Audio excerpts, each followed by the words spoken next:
Hi, I'm Alex Paulton. I'd like to welcome you to another episode of Talking Timepieces, where we talk about watches and horology and various aspects of watch collection. Today, let's take a look at the Bulova Ambassador.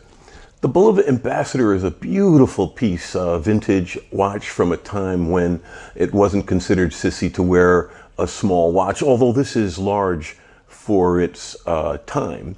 The Ambassador, it can still be worn today. As you see, I have it on a NATO, and a Bond NATO, to sport it up a little bit so I could wear it as a casual watch, giving you that kind of like that Daniel, who whatever the name is, look without being made out a piece of crap watch. It's a beautiful watch with an excellent micro rotor movement.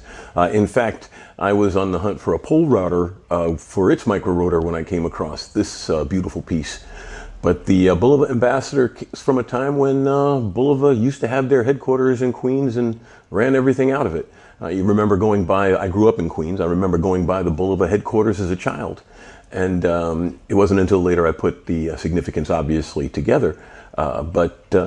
Yeah, it was cool knowing that America used to have like a real heavy-duty player in the world watch market. There are some good micro brands and private brands coming up, but yeah, not something of the caliber of what Bulova managed to pull together, or Hamilton, before they were bought by other concerns. But then you could look at International Rectifier being purchased by Infineon, a German company, recently, to recognize that good companies get bought by international concerns all the time, and watchmaking is just one of those areas that's impacted. But as I said, the Ambassador is a relic from another time, a beautiful piece of historic jetsam. And let's flip the camera and take a closer look. So here's the Bulova Ambassador up close, a beautiful representation of classic 60s style. It's a design style that's obviously still used today at every point in the price spectrum, from $150 to $150,000. In this case, it's very well represented. Nice, clean, open face, very sharply defined applied indices, and a face with a texture that belies its simplicity. And in this case, the plastic crystal has a very nicely executed internal lens, so you get the magnification without a protruding cyclop Rolex. The Ambassador, as I said, represents Bulova from a time when it was a major player in its own space from its headquarters in Queens, New York. It's still a player in its space now, but it no longer is considered the brand that it used to be. In this case, looking at the movement,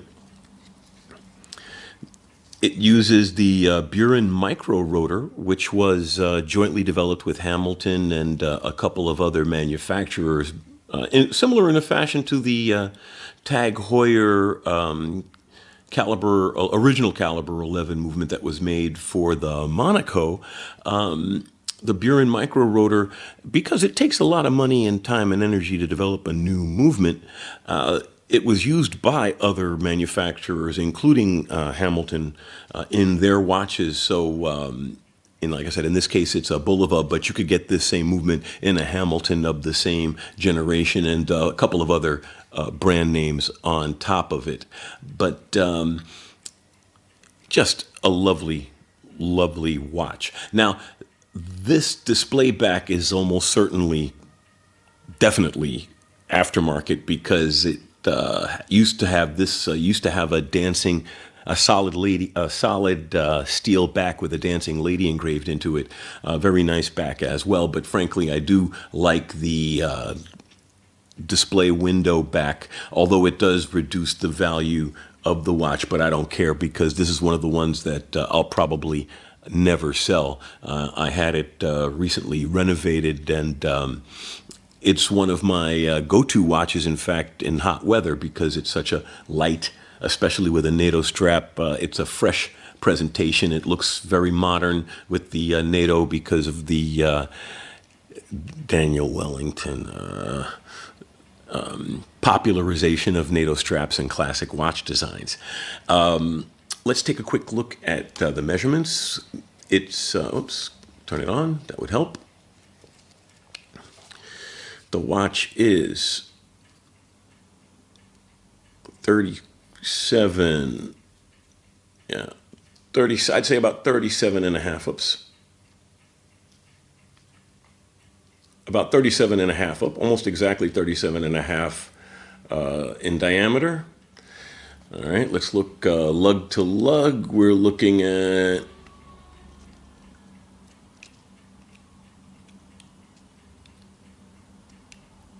about 39, oh, there we go,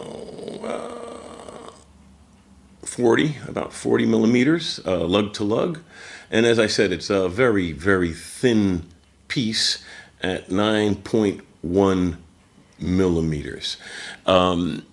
So slim, light, classic presentation, right on the size where it would be considered too small, but as I said, in this presentation, it comes out to be just right. In fact, let's take a quick look-see at the watch on the wrist.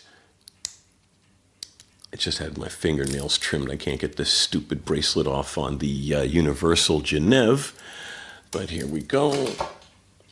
Let's put the watch on the wrist.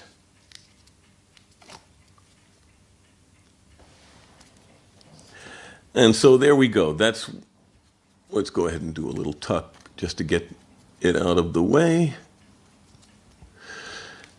So that's what it looks like on the wrist. As you see, it actually has a very nice wrist presence. It does not look small, even on my wrist. My wrists are relatively small, but I have very large hands.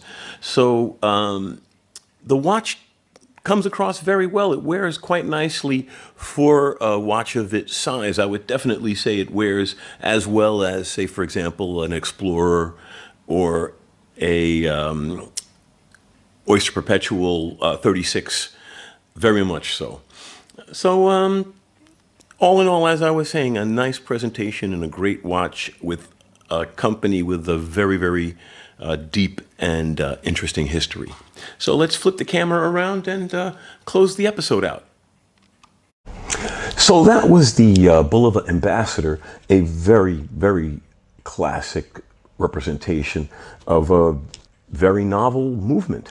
So thanks for taking the time to be with us, and have a great day.